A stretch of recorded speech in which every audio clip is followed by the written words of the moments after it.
If monstrous beasts like King Kong were anything to go by at a glance, you would think that the animals they were based on were mindless killing machines. But, of course, you couldn't be further from the truth.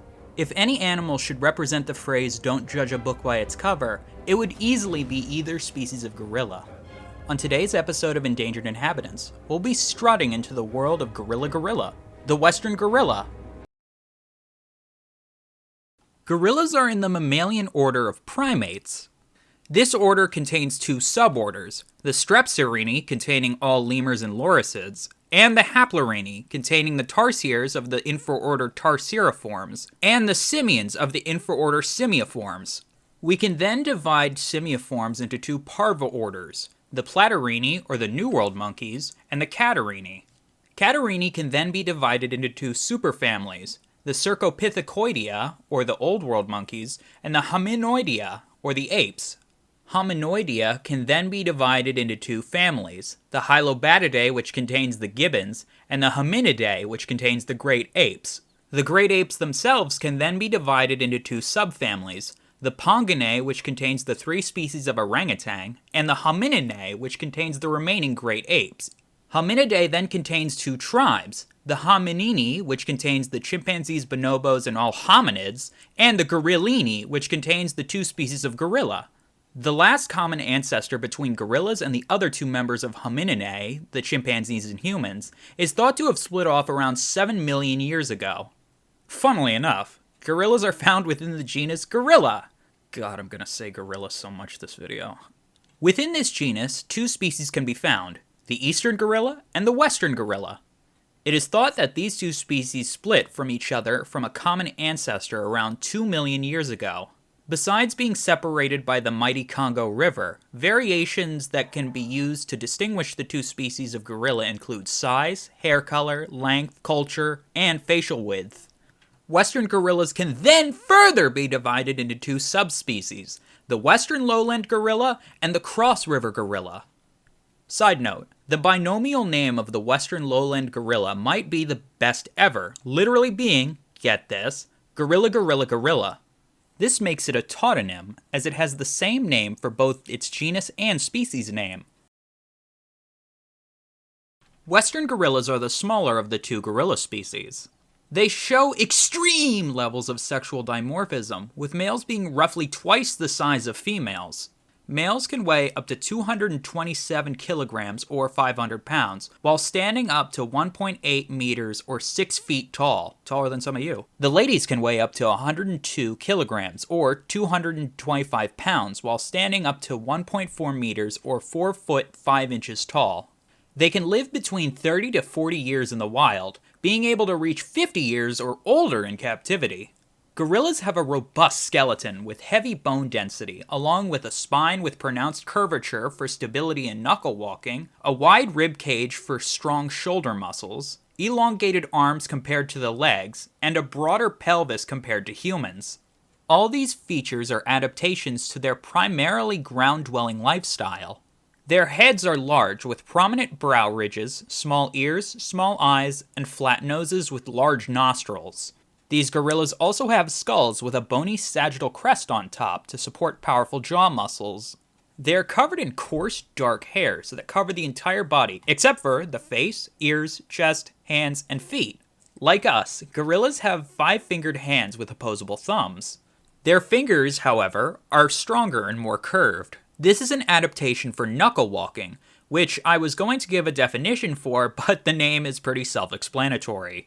While the back feet remain flat, the hands are curved so the knuckles support the front portion of the animal. This hand-walking posture allows these tree climbers to use their hands for terrestrial locomotion while retaining long fingers for better grippage and climbing. These gorillas are native to Central Africa. Western lowland gorillas can be found in southern Cameroon, the Central African Republic, the mainland of Equatorial Guinea, Gabon, the Republic of the Congo, the Democratic Republic of the Congo, and the Angolan province of Cabinda. Cross-river gorillas have a much more limited range, only being found on the borders of Nigeria and Cameroon. Habitat preferences are different between the two subspecies. Western lowland gorillas can occur in both terra firma lowland and swamp forest.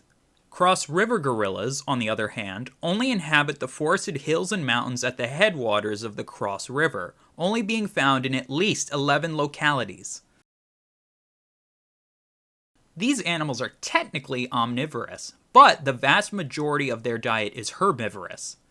Western gorilla diets are very high in fiber, including fruit, leaves, stems, pits, flowers, bark, invertebrates, and soil. Fruit makes up a majority of their diet when it is abundant, with Western gorillas seeming to have a preference for fruits of the genre Tetrapleura, Chrysophyllum, Dialium, and Landolphia. When fruit is out of season, that is when lower quality herbs like leaves and woody vegetation are consumed. The frequency of when each of these items are consumed depends on the particular group and season. This is also shaken up by the fact that different groups of gorilla eat differing numbers and species of both plants and invertebrates, suggesting a kind of food culture. Gorillas tend to eat during the morning and afternoon, with the morning forage being more intense, lasting at least 2 hours. As gorillas eat about 18 kilograms or 40 pounds of fibrous plant matter every day, their digestive system reflects this. They sport an extremely long gut, with their hindgut, consisting of the cecum and colon, making up about 40% of the entire system's volume compared to just 20% in humans. They also sport a microbiome in their gut that can break down compounds like cellulose, the carbohydrate that gives plants their rigidness, which many animals cannot do. Regarding dentition, gorillas have 32 teeth just like us humans. Gorillas have 4 kinds of teeth: molars, premolars, incisors, and canines. Molars and premolars are used for grinding and chewing food, while the incisors help to cut, rip, and tear food. The canines are actually used as a weapon by the males, as we'll get into later. The teeth can appear black due to their diet, which is high in tannins, the same compounds that make tea and coffee bitter and stain teeth over time. Western gorillas are diurnal, being most active in the morning and late afternoon, which is when they spend their time foraging. They spend around 14 hours a day foraging and feeding, with another 10 hours being allocated for napping and lazing about. Like another ape discussed in this series, each gorilla will construct its own nest on the ground to sleep in. They will construct a new nest each night, as they tend to move around during the day, and to avoid attracting parasites. Gorilla groups, known as troops, are made up of between 2 to 30 individuals, but typically number between 5 to 10 individuals. These troops travel within a home range. Gorillas, however, do not display territorial behavior, with neighboring groups often overlapping in range. Social groups can be roughly divided into 2 categories: family or bachelor groups. Bachelor troops are made up of adolescent males who have recently separated from their parent group, but haven't been able to start or take over their own troop due to being too young. Family troops are made up of a dominant male, adult females, and their offspring. That dominant male, called the silverback due to the silvery hair on the back and thighs, will act as the protector of the group while also making group decisions, mediating conflicts within the group, and helping in the care of young. These troops are built on the social connections of the silverback and his females, with these making up the basis of gorilla society. As extremely social animals that depend on each other for survival, gorillas communicate in a variety of methods like body posturing, facial expressions, and vocalizations. Gorillas can make at least 25 known vocalizations, all with their own meanings, including grunts, barks, hoots, roars, screams, whimpers, whines, chuckles, grunts, and grumbles. As alluded to in the intro, Western gorillas are extremely shy, peaceful, and amicable creatures that rarely resort to physical violence, only doing so when they feel threatened. Before getting physical, silverbacks will perform a ritualized charge while pounding their chests to intimidate potential threats.